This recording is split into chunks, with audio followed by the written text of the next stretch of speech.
Hey, I found another book about numbers. It's all about our friend Nesta and her friend Mr Abacus.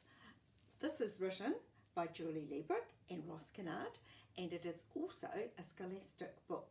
Thank you again, Scholastic. And there is Professor Abacus's studio where he's got lots and lots of numbers.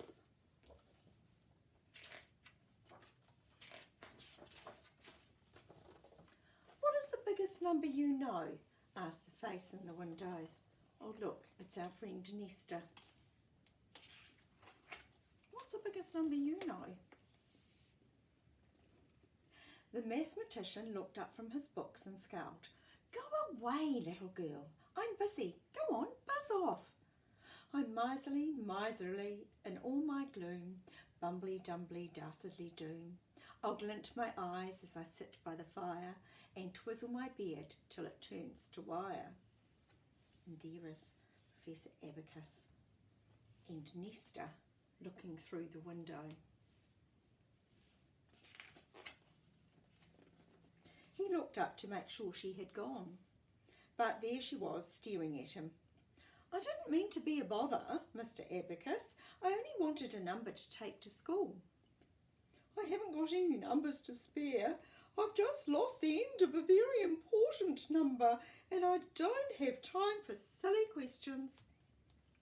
Wimbly, wombly, wumbly, woe, I can't even find my little toe. I'm grizzly, grousely, grozzly mad. I don't think I ever felt quite so bad. That rhymes. Woe, toe, mad and bad. They all rhyme. It wasn't meant to be silly, sighed Nesta, looking down at her shoes. But maybe it was. Maybe I am silly. Mr Abacus didn't hear her. He was so caught up with himself. Oh bother, oh slither, I'm all in a dither. This number keeps coming and going. It won't stand still. I really feel ill with all this toing and froing. That rhymes again as well. Ill. All. Still. And look at all of those numbers. Wow, there are numbers everywhere. Perhaps I could help you find it, pressed the voice through the glass. Perhaps you dropped it in the garden, cried the voice through a crack. What a silly girl you are. I don't keep numbers in the garden, I keep them in the kitchen. Where do you keep your numbers? I've got numbers in bottles and numbers in jars and a giant bowl for counting stars. I don't let my numbers go out to play. I don't like my numbers running away. Play and away, jars and stars. They all rhyme. And there's the bowl full of stars to count. Have you ever looked up at the sky at night and tried to count all the stars? Was it a very big number? Inquired the voice through the keyhole. Silence.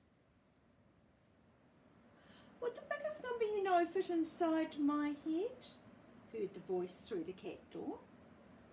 More silence. There she is. Then tutting. Oh, of course it would, as long as you wrote it small enough.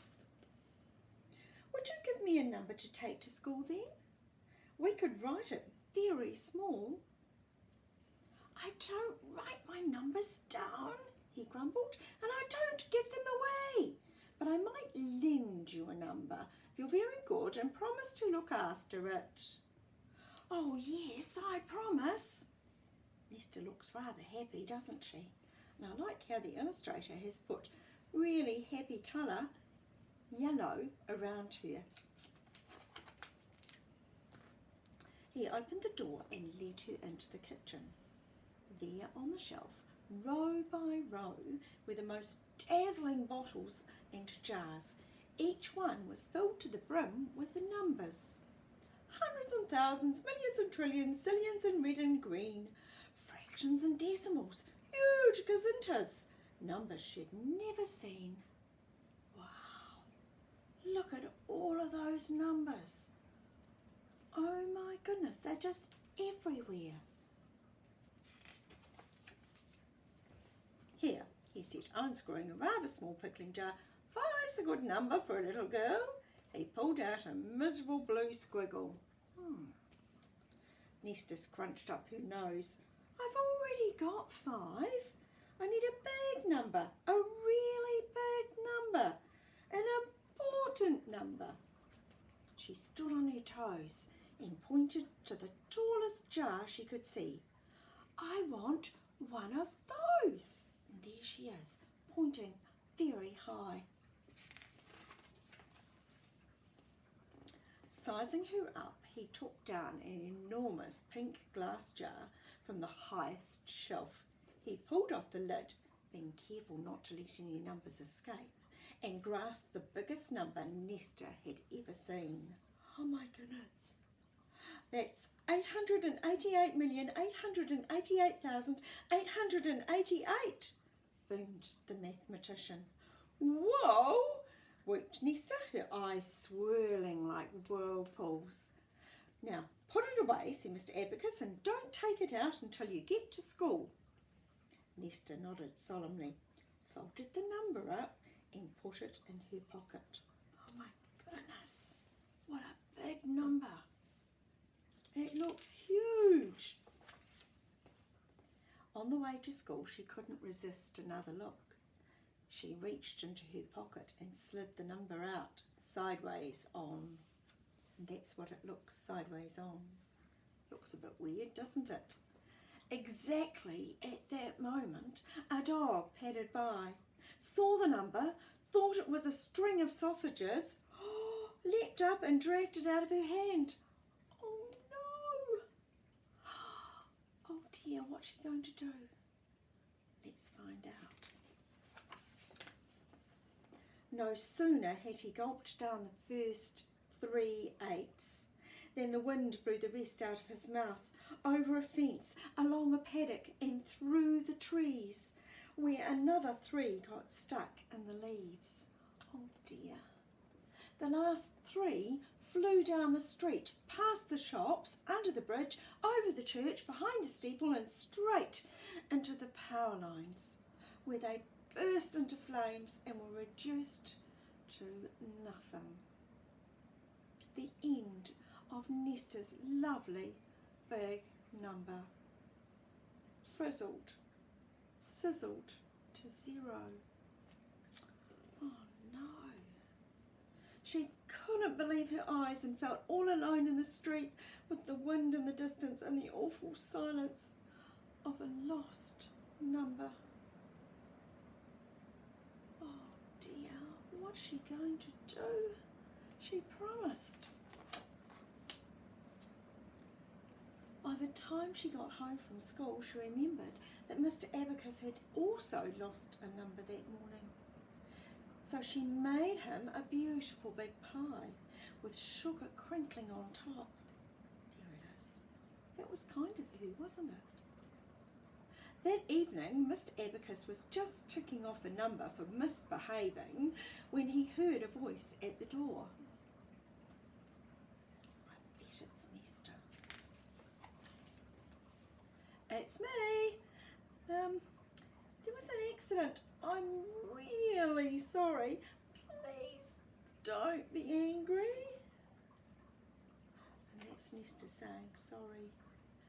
Mr Abacus pricked up his ears, but luckily they were overtaken by his nose, which twitched at the smell of fresh rhubarb pie. When he opened the door, he saw for the first time ever someone more miserable than himself. Oh dear, you can see her downturned mouth which says, I'm not happy. Oh dear. As they sat on the back step munching pie, Nesta told Mr Abacus that the other children at school made fun of her because she could only count to 10. She whispered in his ear, It's true. Mr Abacus plucked rhubarb from his beard, scattering crumbs to the cat. I'll teach you how to count. We'll show them a thing or two. If they boast their numbers the biggest, just slowly repeat what they've said, then quietly whisper, and 1.